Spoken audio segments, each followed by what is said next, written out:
Chapter 5 Skorpio. It was a weekend night, and Noah was in his room at the Little Apple, reading instead of fucking it up somewhere. This was what it meant to keep his nose clean. His lip curled. His bike was cold, and so was half his bed. It was so unnatural. Instead of a woman, blueprints were spread over his bed. A couple towns over, there were still public libraries that allowed access to this shit and had a working printer. He was half expecting stone tablets. Every morning started with having breakfast with Lindy, and he didn't give a damn about the walk. It was the best part to start his day.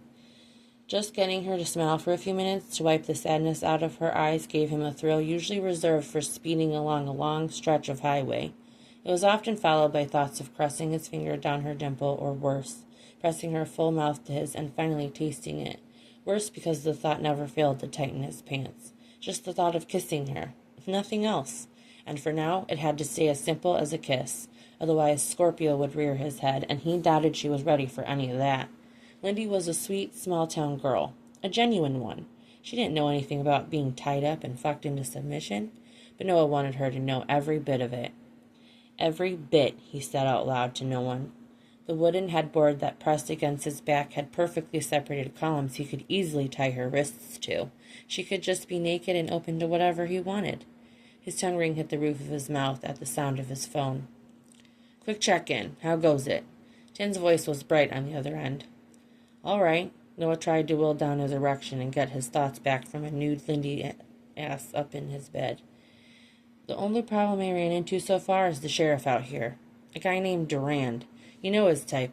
Big fish in a small pond." Tim scoffed. "Yeah. Anything else?"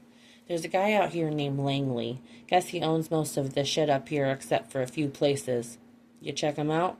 "Yeah, I got some prints from the library. I'm going to snap some photos to send you." An efficient nomad is a good nomad. At least he'd be spared another speech about wandering. There was nothing wrong with it. He could still be a part of the MC without tying himself to a specific chapter. Noah grinned. "So when are you guys coming out?" "Who said all that?" Noah grabbed a Dorito from the bag off the nightstand as his eyes rolled. "Like you didn't send me out here for a reason." He popped it into his mouth. "You just wanted me to take a ride?" "Partly. You seem to be getting antsy. I figured a change of scenery would do you some good." Noah continued chewing before washing it down with a swig of crap gas station beer. What's your opinion on Little Amber Falls?" Noah stared at the red rose he'd made out of construction paper as it rested on top of the plans. "It's small, but it's got potential." Will sat in Hugh Langley's drawing room, annoyed by the smell of cigar ingrained in the wood. He couldn't get Lindy out of his head. Just about everyone in this town showed him the respect he deserved, except for her. The mother of his child. That had never been his intention. All the while he was with Lindy, he knew it was temporary. She should have, too. Now there was a kid he didn't want, and everything was so damn complicated. Too complicated, to be honest, with the potential to fuck up his plans. Lindy made him volatile. She just fucking made him that way. Will knew that it was over, but there was a tiny part of him that wanted her one more time just to prove that he could completely possess her, that she couldn't say no to him. And that tiny part was growing. The feel of her breast weighted his palm still, and it bothered him. He never should have touched her. Giving birth had expanded her chest twice over, he noticed, but never said anything about it. "I'm sorry." She was. Will clenched his hand into a fist. "Sorry to keep you waiting, my boy." Hugh's lean, suited form casually walked in and grabbed a chair across from him. "Can I get you a drink?" The white-haired man crossed his legs. "No, sir, I'm on duty." "What's a little road break here and there to you?" His smile was slight and shrewd. Hugh Langley was old money, and he dressed like a colonel to remind everyone of it. He lived a few miles out of town, but from his huge hill house he could look down from any of his windows and survey the whole town. "You called me to come up?" Will calmly eyed the only man who had more power than him in Amber Falls. "I did. I was wondering how my sons were able to come to me and let me know a man on a motorcycle has been staying in town for close to a week, and you don't know anything about it. I say you don't know anything, because if you did, you would have come to me." "Man on a motorcycle? Not that same guy you stopped? The tattooed, pompous prick you specifically let know wasn't welcome?" "Fuck." The look on your face says enough. Hugh straightened in the high-backed chair, petting his thigh softly. I realize you have your own little business venture in town, but I don't need you distracted. Your primary job is to keep Amber Falls quiet and lawful. Will kept himself from tightening his jaw. I'm aware of that, sir. That's exactly what Amber Falls is. A goddamn biker. The thought made him seethe. How the hell did this shit pass him by undetected? I hope you're not threatening him. Ashley walked in like the whirlwind she usually was and kissed her dad's raisined cheek before standing by the opposite chair next to Will. I'm not threatening, Hugh said with a laugh. Will is the town sheriff. I trust him with the town, and with you. Ashley's coy laugh bubbled in the drawing room. It was the first time Noah didn't show up to breakfast. The back of Lindy's mind told her that was it, that he was done. Done and gone. Max cooed, lifting his hand up from his blanket in the car seat.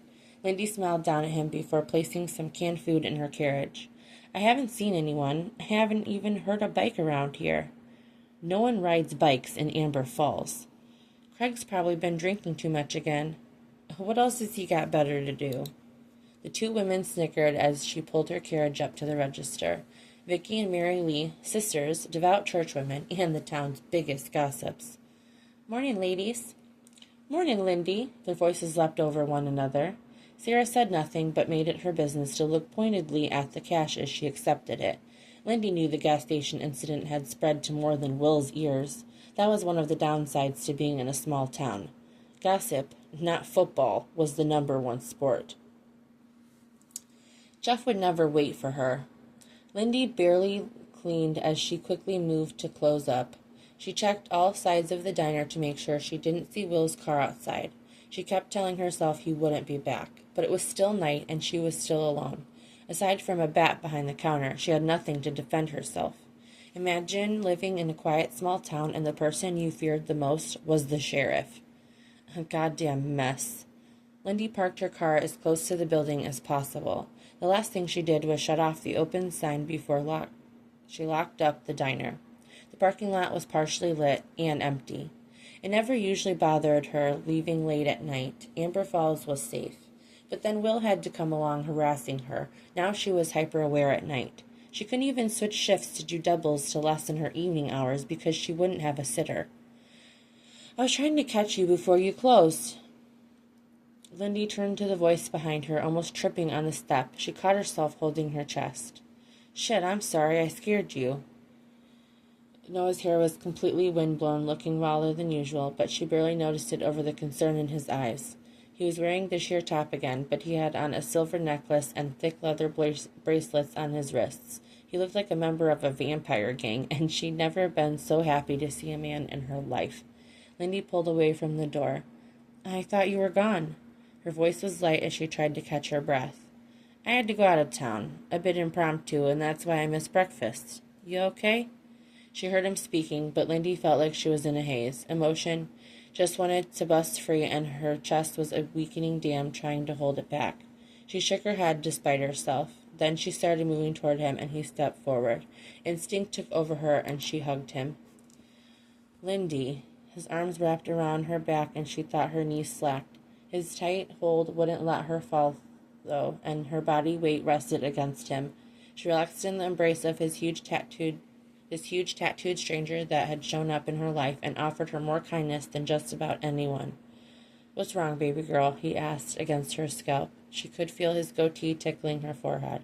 It made her laugh, but it came out as a sad sound. She stopped herself. It felt too good being in his arms. All she wanted to do was stand there and feel his warmth while listening to his strong heartbeat under her ear. I missed you, she finished. Lindy pulled away slightly to look up at him. In a blue rush, she was reminded that he was dangerous too, but in a different way than Will. He stared down at her, and it was so consuming she felt as if she was drowning. Likewise, that large hand was on the side of her face. She welcomed the rough softness she remembered from the first time they shook hands. When her hand covered his wrist, the leather was softer than she expected, tempting her to caress it. This was different from eating together and talking. The warmth swirling over her, all of it was different. Her mouth had gone dry. People in town are starting to talk about you. Noah shrugged his huge shoulders. Let him talk. Noah, this isn't good. He was staring down at her mouth now. That also wasn't good.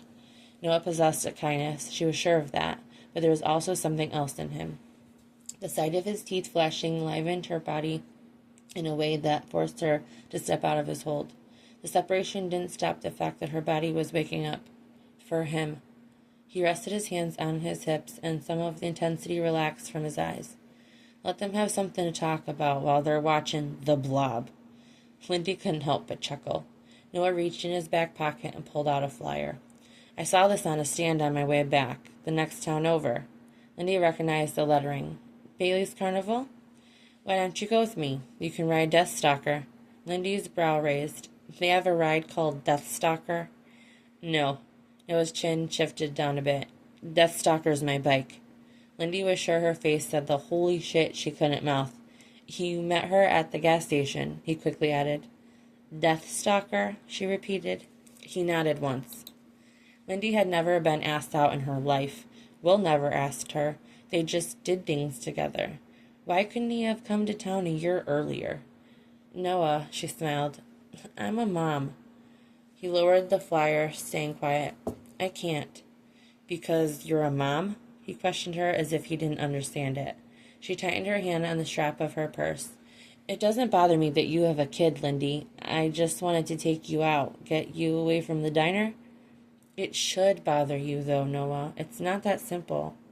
I like you, and you like me. That's simple. Damn, he was quick. Lindy had no experience in this, attempting to let someone down gently. It might have been easier if she wasn't letting herself down, too. Noah, she clenched her teeth before speaking. Don't try to make something simple when it's hard. Lindy couldn't look at him again as she went to her car. Being turned down by a woman was something that never happened to him, and being turned down by one he actually liked? There wasn't enough beer in 3 towns to drown that shit in. He jumped the gun. Maybe if he'd taken it slower. Then again, maybe it was him. Maybe she thought it was okay to have breakfast and chat, but anything beyond that was a no, and she threw her baby up as an excuse. Most of the night, he racked his brain behind it, thinking it would be easy to hop on his bike and have 2 or 3 women doing whatever he wanted, but that wasn't his style. It was his ego kicking in because he was hurt. She wanted him. He saw it in her face and felt it when they touched. It was normal for him to be up all night, but adding sexual frustration to the mix was utter bullshit. The blonde realtor chick stepped out of her convertible in front of the warehouse where Noah waited. She took one look at him, and for a second he thought she'd hop back in her car and drive off. Instead, she plastered a smile to her face and approached him with a bounce in her step, holding out her hand. Good morning to you. I apologize for being late. I'm Ashley Langley. You must be Mr. Kalis. Callis, he corrected. Was this a regional thing? Of course. We can start with the outside of the property. By the time they made it around the perimeter, there was a police car in front of the warehouse parked between her car and his bike. Noah didn't recognize this cop, though. Henry? Ashley spat. What are you doing here? The young cop raised his sunglasses, walking toward them with his eyes on Noah. I could ask the same thing, Miss Langley. I'm showing a property. To him? He thumbed in Noah's direction. He requested an appointment. Ashley's annoyance was obvious. I'm doing my job. Henry ignored her and turned his whole body to Noah. Good morning, sir. How are you? Noah was tempted to pull down his shades. I'm great. Miss Langley had no idea this property is not listed. Some issues with the state over contamination from the last owners. It would be a legal nightmare to try to purchase it, not to mention a waste of money. Ashley held her clipboard tight and seemed to look everywhere but Henry. Really? Noah spoke smoothly. I had no idea. Well, I'm glad to be able to inform you, sir. Some chatter started happening between Ashley and Henry that sounded snippy. Noah didn't stick around, opting to hop on his bike and head back to the motel. Max slept fantastically. Lindy, on the other hand, didn't know if she was coming or going most of the night. She had a day off to herself, and instead of enjoying the restful sleep Max had gifted her with, she was playing over her last moments with Noah. Then, to add insult to injury, while she was out running errands, she saw him standing near the warehouse with rich bitch Ashley. While she pretended to get gas, she saw the cop show up. Thank God it was Henry and not Will. though he really wasn't much better. For a few minutes, she thought Noah was about to get arrested, but was relieved to see him get on his bike, the aptly named Deathstalker, and ride away. An hour later, Lindy pulled to a stop in front of Little Apple. It consisted of 4 rooms, and his bike was nowhere to be seen. Lindy took a wild guess that he might be in the room furthest from the office, and with a huff got out of her car. She changed out of her uniform in favor of jeans and a black halter top. Her hair was still pulled back into a ponytail. As usual, she hadn't bothered with any makeup. She knocked on the door. Long gone, the back of her mind said again, if the bike wasn't here, he probably wasn't here. Maybe it was for the best. What right did she have showing up here after just pushing him away last night?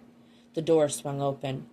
Noah stood there, shirtless. The ends of his hair were wet and dripping water down his chest. A white towel was wrapped around his waist. Lindy was overwhelmed by artwork and muscles that were possibly more defined than the ink. Each time he took a breath, the water glistened over his chest. Hi. Lindy wasn't sure if it was a greeting or her lungs releasing captive air. Noah held the towel against his hip as he pulled his hair back using his free hand. Seeing Lindy out of her dining uniform for the first time was more than worth the wait. The windy day at the gas station hadn't done her an ounce of justice. She was a fucking hourglass, perfectly proportioned. He let his eyes linger on every curve. The sight of the soft brown skin of her shoulders slammed his tongue to the roof of his mouth. Good morning, he said casually. Were you passing through? Lindy clasped her hands in front of herself, and the action shifted her cleavage. Noah let the tongue ring roll over in his mouth. I saw you over by the gas station, she admitted, with Ashley Langley. I should never forget how small this town is. So that's why you drove over to the opposite end? Lindy's gaze tripped from his face to his shoulders, occasionally dropping a little lower, and it took everything in him to not offer her access to his room for a better look. I was the one who told you about the warehouse. Over breakfast, you sure were. He waited, tucking the towel at his waist.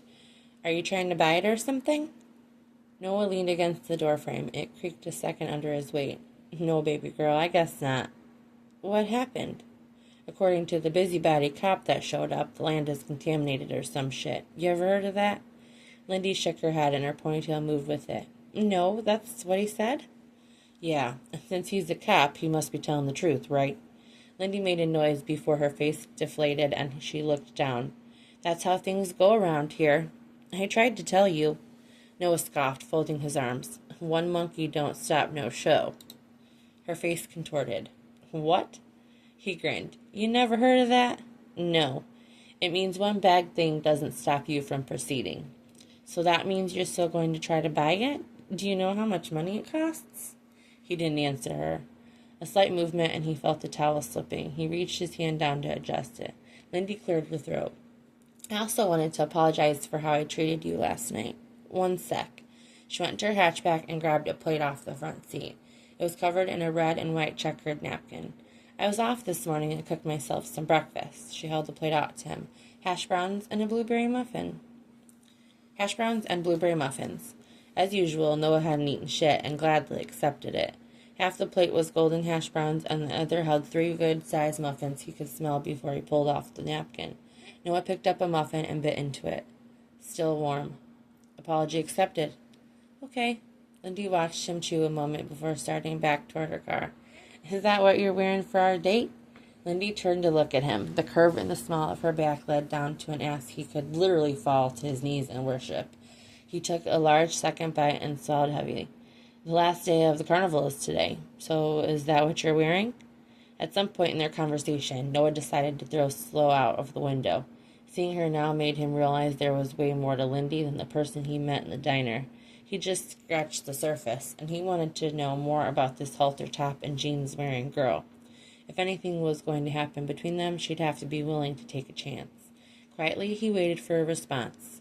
Lindy fiddled with her fingers on the roof of the car. Does Deathstalker have a spare helmet?